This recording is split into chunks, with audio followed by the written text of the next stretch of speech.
Walang sumasagot sa mga hotline ng pamahalaan. Ito ang reklamo ng ilang Pinoy sa Middle East na tinalakay ng mga senador kaninang umaga. Yan ang umarangkadang balita ni Angela Babad. Kinuwestiyon ng magkapatid na senador na sina Erwin at Raffy Tulfo ang Department of Migrant Workers at Overseas Workers Welfare Administration dahil sa mga reklamo online na hindi umano sumasagot ang mga ahensya sa mga hotline para sa saklolo ng mga OFW. Yan o, isang comment. Dito nga sa Bahrain, may advisory sila na close sila bukas March 1. This was several days ago.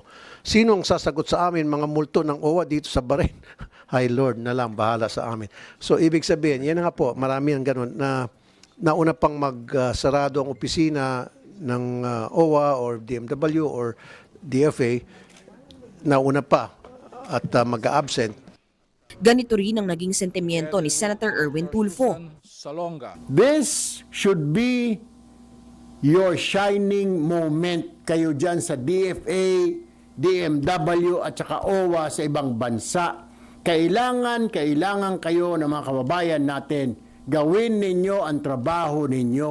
Hindi yung magpasarap-sarap lang kayo dyan nung walang gera, nandiyan kayo sa Dubai, pasyal dito, pasyal doon, may mga allowances. Ngayon, gera na, kasama sa trabaho ninyo yan.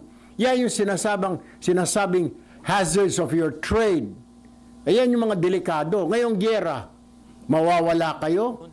Sinigurado naman ng Department of Migrant Workers na sisilipin ng naturang reklamo. Definitely the clear instruction must hold all hands on deck, Mr. Chair. At kung meron pong nagkulang, gusto ko lang din po malaman ng pangalan at I will look into this, Mr. Chair, Mr. Sem. But rest assured, we are all hands on deck. Hindi po itong panahon na magpahuway o mag-absent o ano paman. Ayon sa ahensya, nasa 1,900 na ang mga Pinoy na nag-file ng repatriation request, habang nasa 299 na Pilipino na rin ang lumapag mula Dubai kaninang umaga. Ako si Angela Babad ng PRTV News, nagseserbisyo para sa Pilipino.